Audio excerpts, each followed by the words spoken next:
So guys, that was chapter 1. We'll be moving on to chapter 2, but I am kind of curious what you guys think about this so far and how sounds are and everything else working.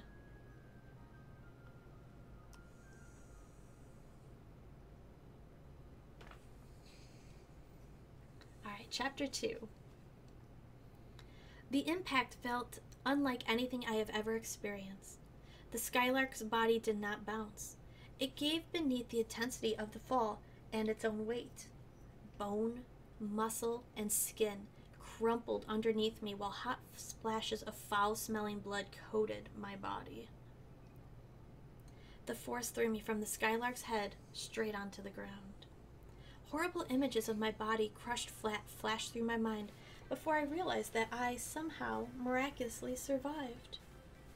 I felt a short breath of having the wind knocked out of me, and the flesh of my back felt raw, but other than that, I was fine. I sat up slowly. The cool fall air stung my back along with the tattered pieces of my shirt. I would have stripped from my shirt from my body and strutted around in my bra until I can find my duffel bag, but, yeah, that wasn't going to happen. The remnants of my bra fell into my lap. I could hear the sounds of people, mostly Reinhardt, as they approached, come looking for me, calling my name and cursing me for my recklessness. "Shut the hell up, old man," I managed to say to Reinhardt as I got to my feet and stumbled over the skylark's body. My hand wrapped around the hilt of my sword. I wiggled it to get the thing out of the skylark. "I'm still alive, so you don't have to do all the extra paperwork that goes with my death." I wiped the blood from my sword onto my ruined t-shirt. The dragon's blood covered me anyways, and I felt out of place without my gear. "Hey!" I yelled to the approaching officers and cleaners. "Anyone see a black duffel bag with a broken strap or a sword scabbard?" The officers fanned out to search for my lost gear, while the cleaners began to processing the skylark's body. Reinhardt moved as quickly as he could. I can tell his prosthetic leg hurt him as he got closer. He slipped out of the windbreaker and said, "Turn around." I frowned, but followed his orders. He draped the jacket over my shoulders, and at the same time, I spotted a black sedan. The impossibly dark windows, coupled with the flags mounted on the hood, indicated a member of the Council of Excalibur. "I knew it!" hissed between the clenched teeth. "Those bastards set this up." "You keep your trap shut," Reinhardt rumbled. "We'll talk about it when we get to the House of Camelot." The fabric of the windbreaker irritated my back, and I started to take it off, but Reinhardt clamped down on my shoulder. He shook his head slightly, increasing my already angry scowl. "It's going to ruin your jacket. Dragon blood is impossible to get out." "I'll bill the council for another." Reinhardt's eyes were pleading, while his mouth was set in a hard line. "Let's get out of here before those rabid dogs start asking questions I don't have answers to yet." We made haste towards the shelter of the building after retrieving my duffel from one of the officers. Reinhardt shifted through the gate keys with his nimble fingers and opened the gate to the House of Camelot. Someone called after us, but we both acted as though we couldn't hear them. "They'll follow fairly quickly, so I want you to hit the showers," Reinhardt said briskly. "Take about an hour to clean up, and then report to my office. And do not talk to anyone else until you've talked to me. Do you understand?" "Yes," I replied irritably. "I don't mind screwing one of those council pigs, especially not after a freaking skylark into the sentry system of my own town. I mean, what the bloody hell were those idiots thinking?" "I'll tell you once they're gone." Reinhardt nodded to the gatekeeper. "May we pass?" "You may," the big, disgruntled, and angry ogre-like keeper rumbled. He could have stepped out of the fantasy novel with his putrid, blotched skin and large, misshapen bald head. His shoulders were wide and thick like the rest of him. Armed with an axe and wearing traditional Viking warrior garb, way too much metal and leather is gross, especially on an asshole. He stood before our destination, surly and frightening. Something flashed in his eyes, and I started to open my mouth, but Reinhardt stopped me. "Slander my slayer, gatekeeper, and I'll shove my boot so far up your ass you'll choke on the laces." My jaw popped as it fell open. Reinhardt glowed at the gatekeeper, waiting for him to say something. The gatekeeper opened the door and with a look of pure malice said, "I would never slander a slayer, but a beast such as that is no slayer." Reinhardt stepped into the gatekeeper's space and stuck a finger in the giant's chest. Maybe it's time for me to reacquisition a new gatekeeper, because I'm starting to think that your personal beliefs and prejudice against my best slayer have clouded your mind. "I will do my job as I have for the last century," the gatekeeper replied, "but I do not have to hold my tongue." Reinhardt continued to stare down the gatekeeper. It left me wondering just the heck I had done to upset him, so much that he picked a fight. Whatever the cause, I'd be more pissed. I'm not sure of that if anything else. Reinhardt left me in the foyer holding my duffel and covered in dragon's blood. With a slight shrug, I headed towards the dormitories, the infirmary, and the showers. The dorms are not segregated, nor are the facilities. As a slayer, you're expected to be professional, and they insist that all trainees learn this from day one. There aren't many incidences seeing that the slayer profession is very male-dominated, and we females tend to be total bitches. Besides myself, there's only 4 other active female slayers, and there are currently no female slayers in the training at this House of Camelot.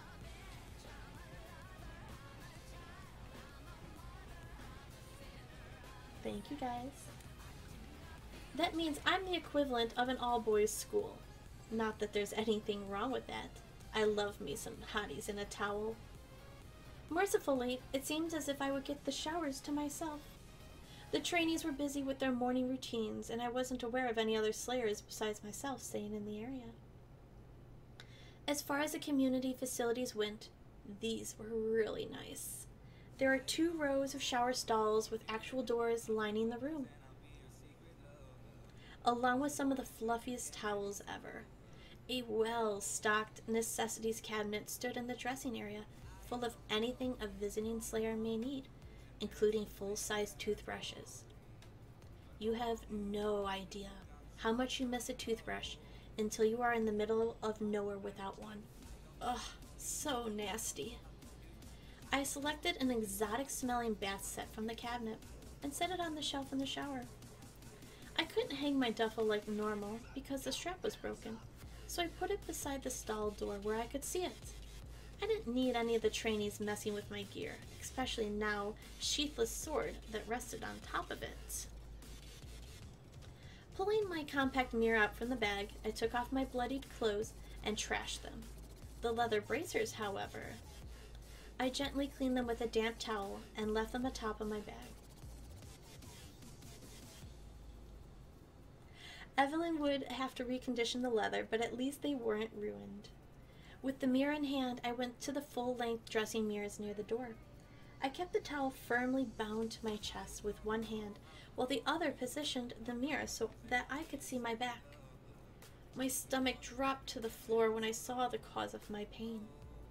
The intricate tattoo that spanned the width of my shoulders and down most of my back. The bold sapphire blue markings stopped just below my ribcage, making a perfect image of a dragon's wings. The delicate intertwining lines looked like a Celtic's knot, but at closer look revealed that they were actually dragons. Within the flowing design of the dragons were descriptions of nature: deer, wolves, horses, birds, wheat, flower, vines, and hundreds of other images that could be seen dancing within the tattoo. I covered my mouth with a trembling hand, and I felt tears form in my eyes. The curse marked spread even more than it had been before. Could it have been my brief contact with the Red Queen, whose ethereal white dragon wings? I didn't know, and it scared me. I hurried into the shower stall. If Excalibur found out the mark spread this far this fast, they would surely kill me. I owed Reinhardt a huge thank you for not letting anyone in the know see the new edition. Hot water and steam curled around me in a comforting cloud of moist orange blossom-scented air.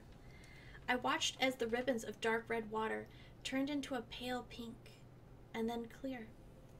I must have washed my hair a dozen times to get out all the sticky, partially dry dragon blood out of it. This is one of those days I wish I can cut my hair shorter than the middle of my back, but it annoys the heck out of me that I can't. It's hard enough keeping my thick, straight brown hair at this length. Evelyn has to cut it using an enchanted blade. For anything fancier than that straight across is asking for trouble. She uses my exceptionally strong hair to create a thin fabric that is 100 times stronger than carbon fiber and fireproof against the dragon's spicy breath. It takes a lot of clippings to get enough to make this stuff with. The last piece she used went into my new bracers. Fortunately, my hair grows quickly, giving Evelyn all the raw materials that she needs. I stood under the hot water, letting it beat the sore ache from my neck and shoulders. The mark also ached, but it was dull, nothing like the horrible burn from earlier. A cool draft of air sucked on the warm, moist fog that filled the room, indicating something or someone had come in. Damn, Michael, did you forget to read the label? It smells like something a girl would use. Well, considering that I am a girl, I think that gives me a free pass, I replied with a slight chuckle. And my name's definitely not Michael. Oh, sorry. A nice voice with a hard-to-place accent and a sexy lit to it replied. I glanced at the boots that walked past, wondering who they belonged to. I was told there was no female trainers here. There aren't. I cut the water. I'm just borrowing the facilities. I wrung as much water out from my hair as possible before wrapping it in a towel, and then I proceeded to dry off my body, grateful I had enough sense to hang my towels over the stall and not on my bag. I so did not want to be seen naked by a stranger, even a hottie right now. Are you the one that took down that skylark? He asked. Reinhardt's seriously pissy attitude and clear statement about me not talking to anyone about the skylark caused me to hesitate. Finally I said, sorry, I don't know what you're talking about. You pretty much answered my question without really answering my question, he chuckled. But it's all right. I won't tell. I wrapped the towel tightly around my body, tousled my hair once more, but didn't rewrap it, and then announced, coming out. Going in. The voice laughed quietly, latching the stall across from me. I caught a sliver of pale skin and muscle between the cracks of the door, but it didn't linger. Totally rude, even if he did sound super hot. I definitely did not want him to think of me as rude. He turned on the water long before I got to the dressing area. I barely got to my jeans on when he said, do you mind bringing me another towel? Mine just got soaked. Sure. I rushed to put my bra on. Word of advice, never put your towel in the rack. It always gets wet. I do wish you told me that sooner. Well, I figured you already knew. I flipped the dry towel over the stall door where the black duffel bag hung. Kick the wet one under the door and I'll drop it in the basket for you. Thanks. I also kicked the towel along the floor. No need to make him think I tried to sneak a peek under the door. I dropped the towel into the basket, dressed, and left the mysterious unseen, and secretly hoping he was as hot as he sounded, guy in the showers. I made my way through the dormitories into the foyer and towards Reinhardt's office. Unsure about how long I had been in the shower, I could be certain the representative from the council had gone with hotties hitting on the showers. I followed the maze of hallways towards the professor's offices and Reinhardt's. This house at Camelot is like one of those rich private schools. The massive 3-story brick building sits nestled on a large multi-acre spread surrounded by old oak trees and a 10-foot high, 3-foot thick wall of stone and mortar. The sprawling campus houses a gym, stables, and several other buildings. The halls reflect that of old-time fields with generously spaced lights, creating pools of darkness within. The heavy enclosed tomb-like feel of the building gave a disquieting and made me very uneasy. I have nothing to fear. Each house of Camelot is protected. At my house of Camelot, there is a private security force that patrols the grounds, keeping the generally curious people from sneaking around. We slayers, we like our privacy, and Excalibur likes its secrets. But I continued to feel anxious as I made my way to Reinhardt's office.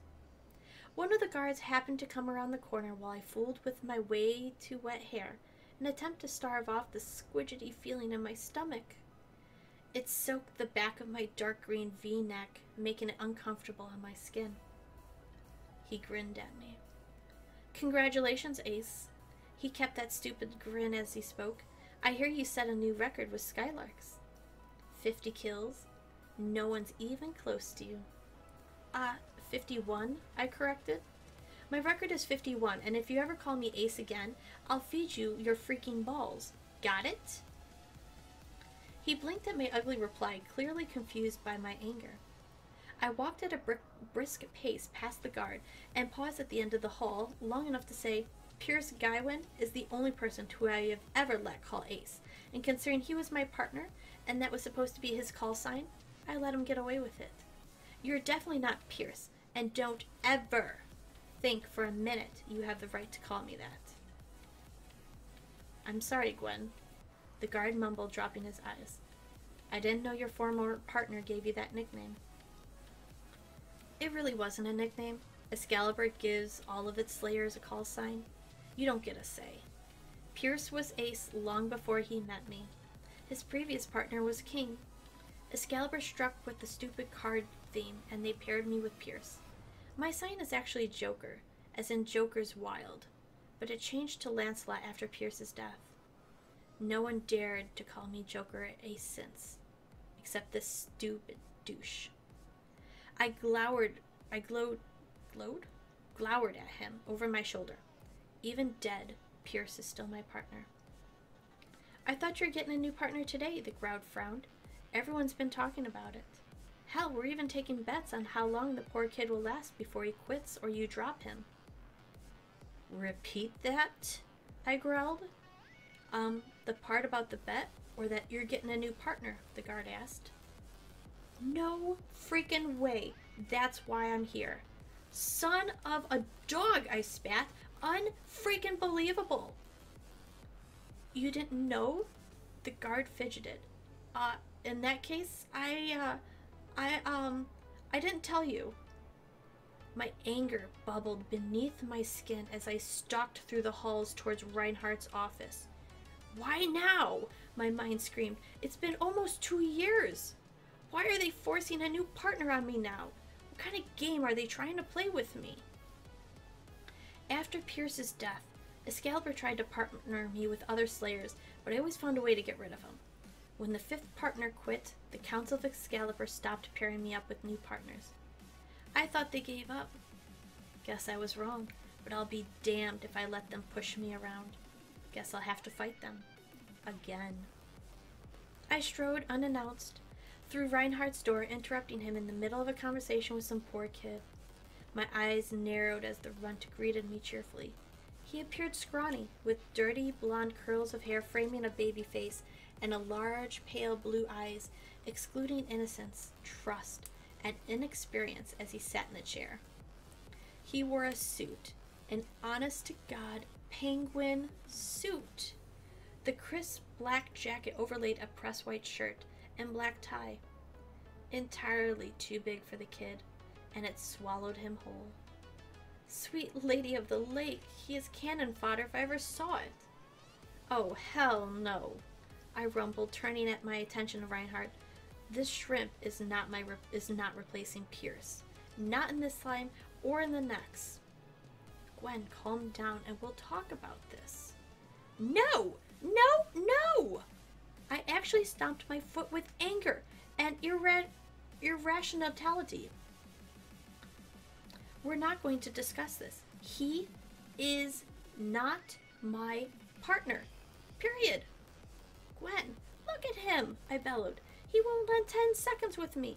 He's a freaking dragon toothpick. There's not even enough of him to be a snack for the knucker." "She's right," the kid laughed. "Shut up," I snapped. "I'm talking about you, not to you." The kid smiled, and Reinhardt took advantage of my silent, bitchy glare. Guinevere, he called sharply, shut the hell up long enough and you might actually learn something.